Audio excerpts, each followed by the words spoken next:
इसमें भागा दौड़ी, मन अशांत, परेशान, ये शब्द नहीं है। ये तो सांसारिक शब्द हैं और ये संसार की क्रियाओं में होता है। भागवती क्रिया इसका मतलब आपने समझा नहीं अभी, परमार्थ पथ, इसलिए ऐसा लगता है। परमार्थ प्यार में कोई सिखावा या पढ़ाया हुआ कार्य काम नहीं करता। प्यार सीधे हृदय का विषय होता है। और जब हम ये स्वीकार करते हैं कि प्रभु मेरे हैं, ओ हैं, सब वैभव उनका है, हम अंश भी उन्हीं के हैं, ये पंचभूत भी उन्हीं के हैं। अब हमने क्या कि कुछ अलग अपना मान लिया है। हमारी जो परेशानी, अशांति, दुख का कारण है, मूल कारण समझो प्रभु से हटके कुछ अपना मान लेना। जैसे संपत्ति अपनी, घर अपना, पुत्र अपना, व्यवहार अपना, पद अपना, शरीर अपना। अब ये शब्द लागू हो गए। परेशानी, अशांति, बहुत करने पर भी असफलता, निराशा, ये सब लग गए, क्योंकि ये यही हैं। अगर आपने प्रभु से अपना कुछ नहीं माना और अपने आप को भी प्रभु के हवाले कर दिया है, तनुवांग मनोभीर अमलहि सोहम तवैवाश्रिता, शरीर से, मन से, वाणी से, हे प्रभु मैं आपके आश्रित हूं, तो ये शब्द खत्म हो जाएगा। परेशानी, हैरान हूं, बहुत विषाद युक्त हूं, बहुत समस्या में फंसा हूं, ये शब्द नहीं होंगे। प्रभु की प्राप्ति के लिए परेशानी की जरूरत नहीं है। परेशानी संसार की प्राप्ति, क्योंकि कभी ना मिला आज तक कि ना किसी को मिलेगा। संसार किसी के हाथ में नहीं लगा, किसी के हाथ में नहीं लगा। बड़े बड़े चक्रवर्ती, सम्राट, महारथी हो गए, गए तब सब छोड़ के गए, कुछ हाथ नहीं लगा। हाँ, परमार्थ हमारा वास्तविक धन है, अर्थात भगवत भजन करना, भगवत आश्रित रहना। अब मन चूंकि प्रभु में इसलिए नहीं लगता कि बहुत समय से विषयों और संसार में लगा रहा है, तो हम चाहते हैं कि प्रभु में लगाएं, पर वो लगता नहीं। पर अगर हमारी चाह पक्की हो जाएगी तो ये लग जाएगा। करत करत अभ्यास के जड़ मत होत सुजान, रस्सी जावत आवत जात ही सिल पर होत निशान। तो हमारे मन में राधा नाम अंकित हो जाएगा, कृष्ण नाम अंकित हो जाएगा। पर हम बार बार अभ्यास करें, ये परेशान होकर के नहीं, उतावले होकर के नहीं, आनंद। हम जानते हो जल्दीबाजी क्यों करते हैं?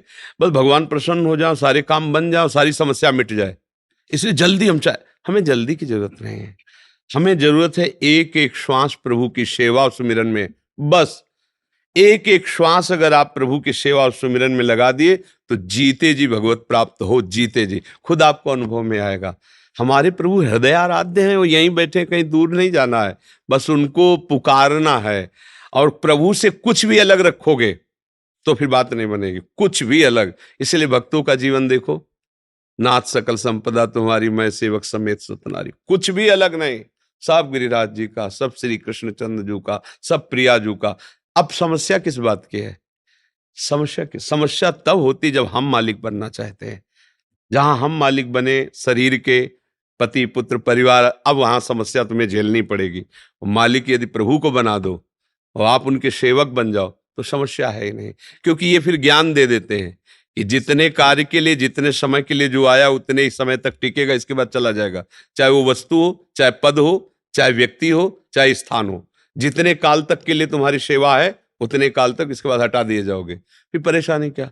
जैसे सरकारी आदमी हर समय तैयार रहता है, बंगले पे रहता है, गाड़ी, हर व्यवस्था सरकारी हुई, पर वो जानता है सरकारी व्यवस्था कभी भी हमें ट्रांसफर हो सकता है, कभी भी छिन सकता है। बिल्कुल ऐसे ही तैयार रहो, ये गाड़ी कभी भी छिन सकती है, कभी भी ट्रांसफर हो सकता है, किसी भी योनि में भेज सकते हैं। इसलिए उनको ऐसे मना लो कि ट्रांसफर अब सीधे उन्हीं के पास हो, अब किसी और योनियों में न जाना पड़े संसार चक्र में।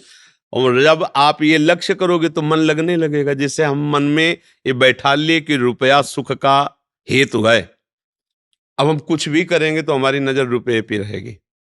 कुछ भी, इसमें कितना लाभ होगा, इसमें कितना रुपया मिलेगा, कुछ भी, क्योंकि हमारा लक्ष्य रुपया बन गया। ऐसे अगर हमारा लक्ष्य बन जाए भगवत प्राप्ति, तो हर क्रिया में प्रश्न होगा, इससे भगवत प्राप्ति में सहयोग मिलेगा, इससे कितना सहयोग मिलेगा, इससे कितना विघ्न पड़ेगा, इसमें कितना भगवत प्राप्ति से हम नीचे गिर सकते हैं, वो विचार केवल भगवत प्राप्ति का चलेगा। ऐसे ही हमको सावधान होकर मन को भगवत प्राप्ति का लक्ष्य बना के लगाना है। ये धीरे धीरे लग जाएगा। अगर लगता नहीं ना तो हम ये भी कह देते कि प्रयास करने पर नहीं लगता। बचपन से लगे, गुरु कृपा से लगाया, तो फिर आगे चलकर भजन करना नहीं पड़ता, दिमाग पूरा भजन में होता है। वो जैसे दिल धड़क रहा है ना, ऐसे ही मंत्र नाम भर जाता है दिमाग, क्योंकि और कुछ रहा नहीं, और कोई आश्रय नहीं, और कोई सुख की बात नहीं मन में।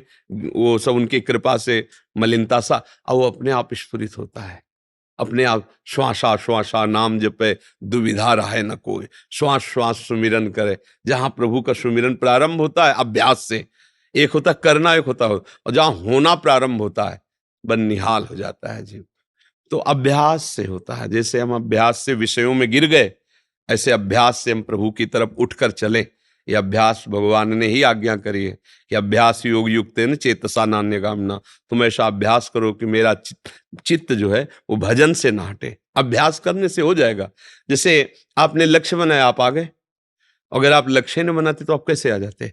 ऐसे आप लक्ष्य बनाओ कि मुझे साक्षात दर्शन चाहिए, और उसके लिए तड़पो, तो वो मिल जाएंगे। अच्छा, वहां तुम्हें जाना नहीं, वो खुद आ जाएंगे। वो इतने कृपालु हैं, लक्ष्य आप बनाओ, आ वो जाएंगे, चलना नहीं होता। भक्त कहाँ चलता है? भक्त तो पुकारता है और प्रभु प्रकट हो जाते हैं। गोपीजन रो के पुकारी ही तो, रुदु सुशर्म राजन कृष्ण दर्शन लालसा।